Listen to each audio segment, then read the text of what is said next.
After getting that debut win at Blast London, G2 have looked a little shaky lately. They struggled in Stage 1 of Pro League. They didn't make it to playoffs. And so people are asking, did we just overrate them? Did we just overhype these guys? Are they not the real deal?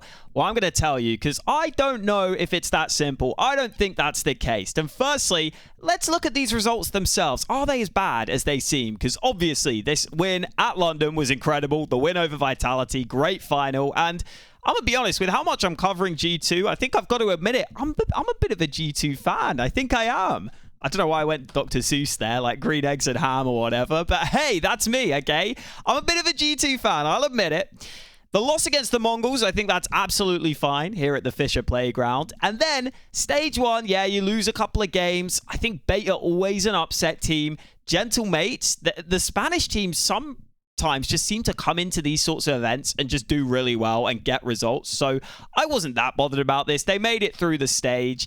And yeah, the results aren't great, but it's going to happen sometimes. And then at this following stage, I actually don't think these results are that bad at all. They went ahead and beat Furia in their opening game. Well, okay, they got the forfeit win against FaZe, but you know what I mean. We're counting this as their actual opening game. Loss against Spirit, loss against Vitality is understandable. And then a loss against a 3D Max in the decider game, who are always a pretty good upset team and also were in good form at this event. And you look at some of these teams they played. Spirit obviously went 3-0. They've looked incredible. Vitality went 3-1. Furia, who they beat, also went 3-1, by the way. I don't think this is as bad as it seems, okay? And we'll have some clips later to get into. But firstly, make sure to subscribe to More Hawker, okay? It's a new channel. We're close to 1K subs. Let's get there off this video. Come on, boys. Help a brother out.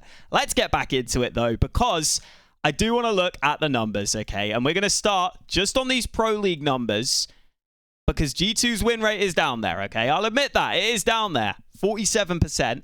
Not ideal considering some of the teams they played. And then you also look at the T-side numbers because the big question was, how is Hunter going to adapt to in-game leading? That was kind of the big question on this team. I think a lot of the other pieces, everyone was saying, yeah, that makes sense. That makes sense. I like this risk you're taking. I like this gamble on Mattis. Saw as a coach should be great.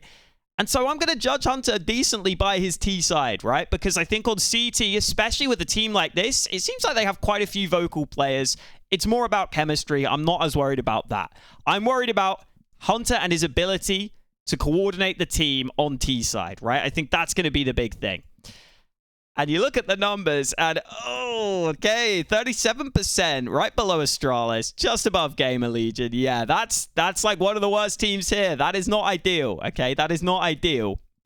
And you can see like 5v4 percentage being pretty damn low. Like, none of these numbers look that good, okay? None of these numbers look that good, and I can admit that.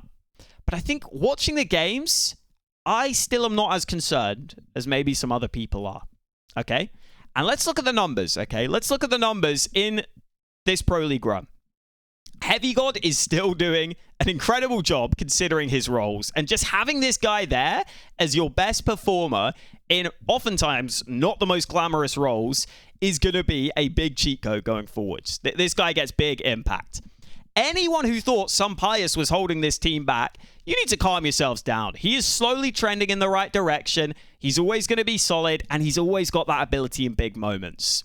Hunter's numbers have obviously fallen off a little bit, but for an in-game leader, like, this is fine. This is all right. You know, you're going to get some good fragging out of him. I think this is okay. As long as he's doing a good enough job as an in-game leader, this is fine. Mattis and Morbs, I think maybe you'd want a little more out of one of these guys. And I think maybe it would be Mattis who I'd look at as being the player who I think is maybe set up a little more in this team compared to Morbs, who is often kind of in, I would say, like tougher spots, having to kind of hard entry sometimes. But one of these guys I think would be the guy that needs to step up. But overall, this doesn't look all that bad. And if we look into the actual rounds, okay, I want to get into these because I think they are interesting, okay? In this game against 3D Max, because it was the Inferno game that they lost, that I think lost them this series. And I think something we also haven't talked about is that I think 3D Max is kind of a tough matchup for G2 because 3D Max are also very, very good on Inferno. And so when G2 picked their Inferno, which in general, I think it's going to be their home map, but it's been a bit more shaky recently. 3D Max are going to be really ready for it. And I don't know if G2 quite have the map pool yet to really punish pick teams and go elsewhere. So they go into this Inferno, which 3D Max themselves often first pick, and it already leaves you in kind of somewhat shaky territory, I suppose you could say. You know, I don't think it's like a guarantee. I don't think they've got that slam dunk pick. And that's something that I think can come with time. Okay?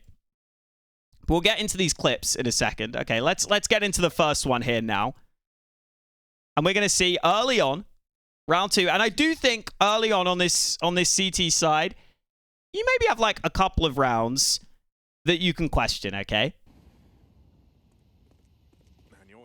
So this one from the start, against a lower buy. And I think they were just a little too willing, you see here, to just drop off everything on the map. It kind of feels like they're thinking, okay, we're in an advantageous position here. And they just kind of give everything up. And 3D Max, as I said, they're a very well-drilled team. If you let them set up these plays, I think oftentimes they can punish you. And so you get in this position where they don't really have banana control. There's 40 seconds left.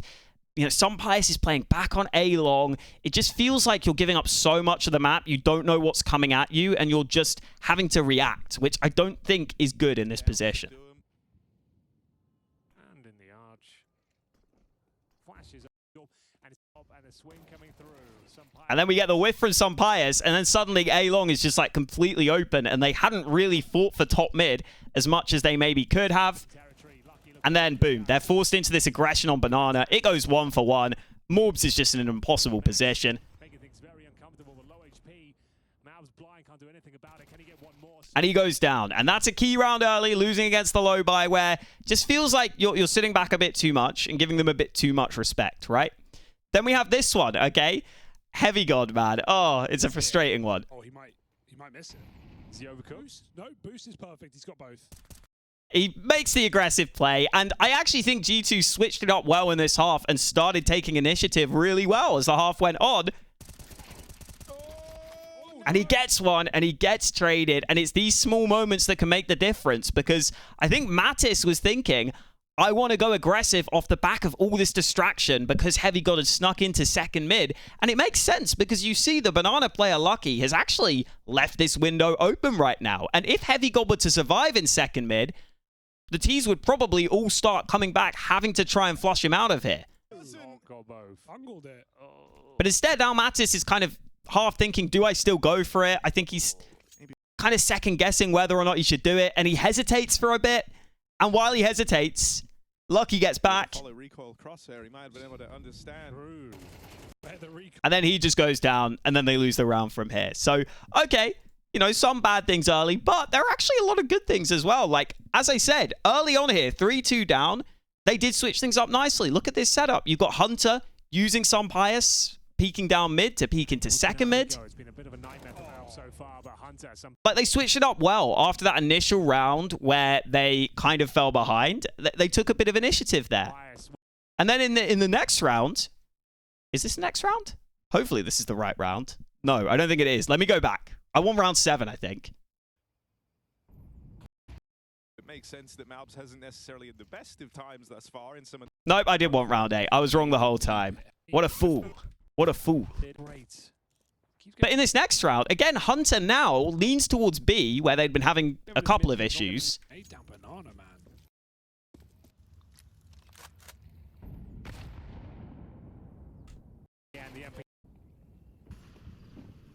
And he ends up flashing them in. And it's great timing. And it works wonders. And it definitely feels like Hunter is at the center of some of these decisions as to when to, like, switch up going for initiative. And I think that's a really good sign. I actually really do. Okay, getting into the second half, though. Again, it's just, like, small moments, man. Like, this round... Losing against these low buys, it seems like is becoming a bit of an issue for them. And again, that's why I think they should be able to lock things in. And to be fair, 3D Max do a really good job here, putting utility early on Banana and then going for an A stack. They know they've got to take a risk in this low buy. They've got one AK. Let's just try and set that up. G2 end up going into the stack, but that's not the end of the world. They're also all stacked on the site to try and be as unpredictable as possible. which is going to make things a little more awkward. Good gamble in this round, but the flying MP7. And Body does well to get 2 kills, but here, G2 actually do a pretty good job of just holding and realizing, okay, we don't need to run into this stack. Hang on.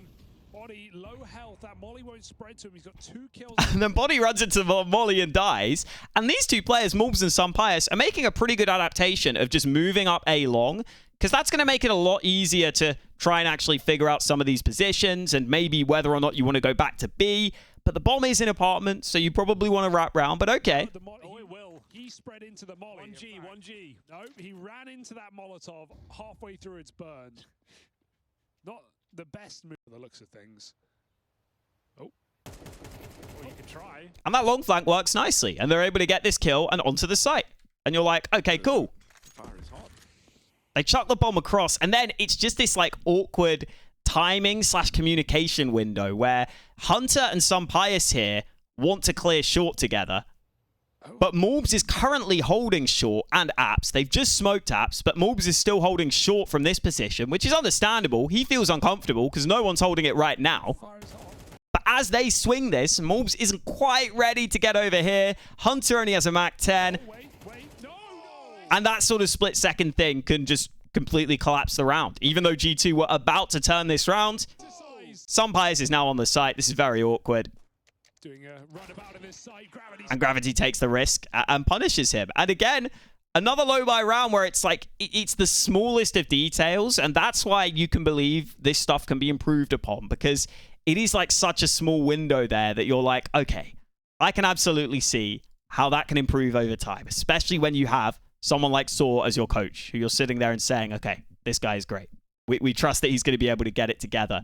And the other thing is, on this T side, you'll see a lot of rounds where it's kind of the opening moves that are going really wrong. And that's another thing where I feel like the coaching should be able to solve it pretty massively. And there's still a lot to like. Again, like, you look at some of the rounds they're winning, they're kind of like these mad rounds.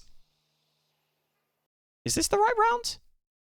I have no clue where I've lost track of some of my rounds. Okay, here we go. Yeah, I think round 18 is what I want. Like, they have this ability still to just have crazy individual plays that mean they don't even need Hunter to be that good of a caller. Like you see here. A sizable upset, even on their map pick. It's one that G2 have shown high level on, but looking a little muted now. Everyone except Sunpius. Oh dear. Malbs, actually. Oh dear, oh dear. Double, triple. It's just like, cool, okay. As long as Hunter can win us a couple of rounds with his calls, we can just have rounds like that, because Morbs' entering is like incredible, genuinely. And then you get into this round, and again, it gets into like a mid-round situation where maybe there's a bit of hesitation. Hunter going for it. But they do a good job here flashing Maka. They're a bit unfortunate. It's only a 1-for-1. This time. Flash is good, but Maka fires off. But they get into this 3v3 with a minute left, and they have a lot of the map to work with. And I don't think they really have like a good idea as to where to pressure or what to do here. Get a clean trade. You see Sunpius is still at second mid, so they weren't fully ready to commit off the back of this trade into B, which is maybe what they would have wanted to do. They don't feel fully comfortable doing that. We're still on. So then we get this rotation, but they never really come back and pressure A anyway, so they've just kind of caused this rotation to B and haven't done much about it. Sunpius hoping they make a flank, but instead he's opening the back door for the bomb to rotate out. It decides against it. It's really max uncertain. They went to gamble B. It seems like they're a bit too scared of some aggression having happened through A while all this is happening. It's quiet, and this is when, in fact, aggressing further. And so they've just kind of done nothing on the map, and now it allows 3D Max to take initiative. With Malbs so low, this should be an easy kill for them. I'm not seeing. And then here, Mattis is just awkwardly stuck. He can't really go back, so he figures he has to commit. And I think he realizes here, if Sunpius can get on this angle and hold, they're actually in a good position, because if Sunpius gets the kill, they might not expect Mattis to be this close, and suddenly he could explode onto B with actually a really good timing window. Mattis. Here's the footsteps. But you see Sunpius, because he's a bit scared of mid, he gets here just slightly too late. It's Mattis who gets the kill in the end, but he goes down low in the process. And now you've got two low players hitting this site, and it's just scary. And the time is low, and the rotate's going to arrive, and they've still got counter utility because you didn't pressure them. And he was last spotted over at A. Nice flash. Flashes to tee him up. Slows the hit. There's only 8 seconds. There just isn't time for G2 to win this. Oh, unless some Pius can find him on the smoke. And it still comes close, right? They still nearly fight their way out of it, which is pretty impressive. But as I was saying, like, that moment, you can see actually in the comms, Mattis ends up saying, like, can you come and hold this angle? Because he knows here, 3D Max with 28 seconds left, only getting 1 kill on Banana. They're going to want the info on B in case it's an A play so that they can rotate over. So he figures they're going to swing. It's just slightly off on the timing. Maybe they will pick you. Can you pick, Cara? You can pick in. Slightly too late, because if Sumpires is holding that, he gets the kill. They don't see Mattis up there already on Banana, and he could quickly maybe try and get Exorcist before he gets back onto the site. But instead, it doesn't quite happen that way, and it's another round loss. And then you go into the next one, and like, again, you just get the example of the skill ceiling that they have. No one able to pull away. Hunter. Good ground taken at the start here. Receiving HE damage, but only a little bit. Retake util coming over. It's a great flash. Okay, listen. I don't think Wolves is going to do that every time. But again, like, they're going to win rounds based on these individuals. I think they're that well-rounded. But even better with the follow-up. That is disgusting. They hear him drop down as well. They know there's a third player in the bomb site. Anything left to be said here, it's going to have to come down to this. And even that is actually really good micro movement, by the way. So again, like, they can win rounds off their individuals. And then again, they just seem to, like, mess it up in this one. And again, it's another one of these rounds where it's early in the round. It's the early protocols failing them. Try and use this util here, but Lucky survives despite getting low on health. And it kind of feels like they just use a lot of utility, like, fairly early on, and it just makes it a little obvious for 3D Max what they can do to counter this. And again, 3D Max have a good read. They've got this 4 stack, which they were good at the whole map long. He really softened up by these nades. Heavy guard waiting in the apartments. He's got. You see, we had those 2 nades. Now we have this molly. They're not really ready to swing with that. They don't actually have a flash to swing with this. They actually have 2 players in apartments for some reason. Maybe they were trying to set up a quick apartments pop as well, but it's not going to work because with this molly down, Exorcist just goes ahead and smokes them off in apps and puts them in a hard spot. And again, it's because of that early util. And now we get this flash, but it feels a little late. And so Body was playing anti-flash there. They're ready, and they just go into this. And you see here, they're still not swinging with the flash, right? Like, they're still just kind of hanging around. And boom, they just lose 2 players, and it's just like, it's just tough. It's just tough. And again, it's like, this is the sort of stuff I think Source should be able to sort out and should really be able to help with. And it's just kind of a desperation move. Like, you've lost the bomb.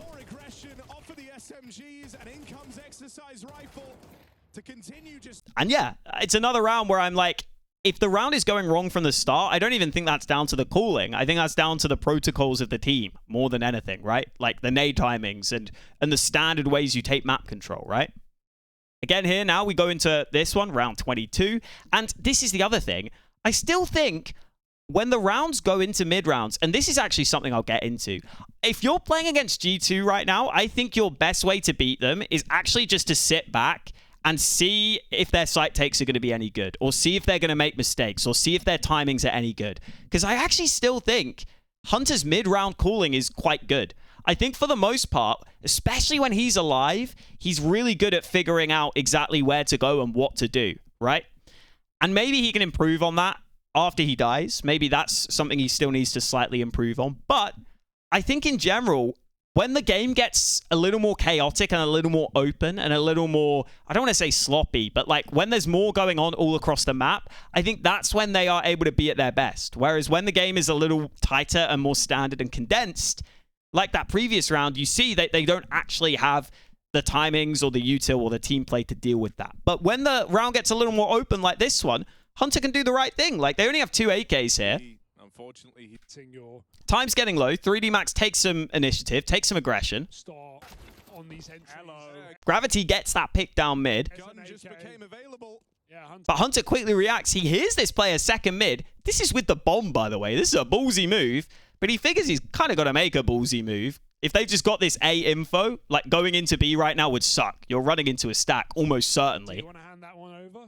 Flank is coming in. I don't know if Hunter heard that drop out apps. It feels like he should have. Seems aware of the prospect at the very least. So is he going to play ahead of this and just move into A? Free kill. And then boom, Hunter gets a kill, quickly calls for them to come back to A. It's a great call, right? You could see 3D Max were hoping they'd get the A info late into the round. They'd be able to stack towards B. They'd use this player in second mid just to be that player who makes sure they can't come back to A.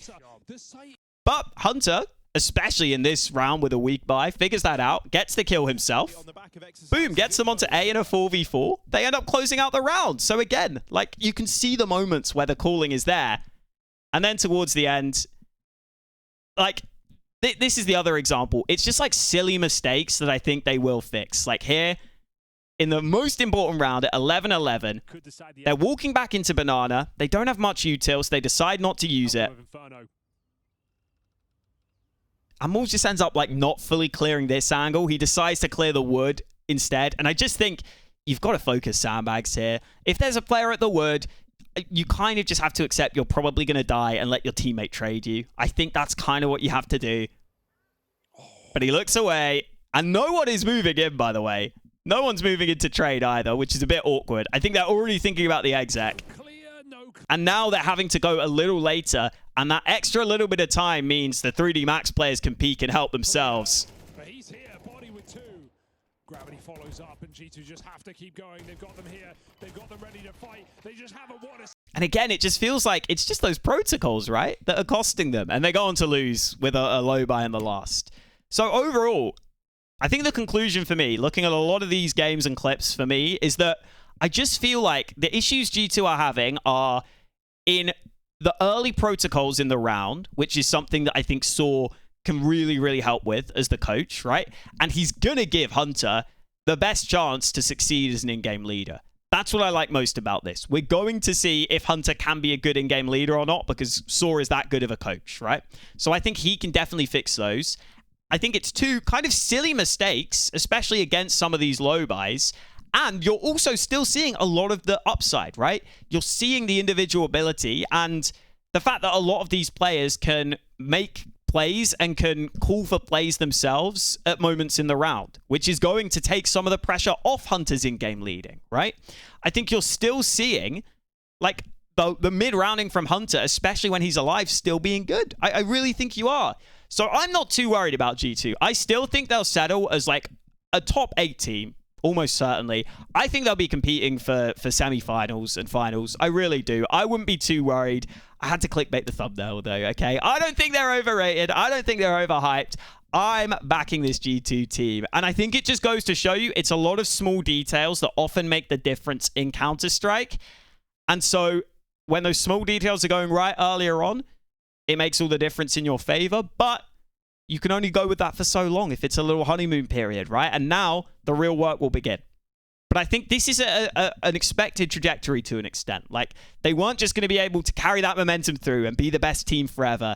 And again, are these results as bad as everyone's claiming? Stage 1, yeah, it wasn't great, but they still made it through. I'm not that worried when you still make it through like this. Stage 2, I don't think any of these losses are that bad. Even the 3D Max one, I think 3D Max were good at this event.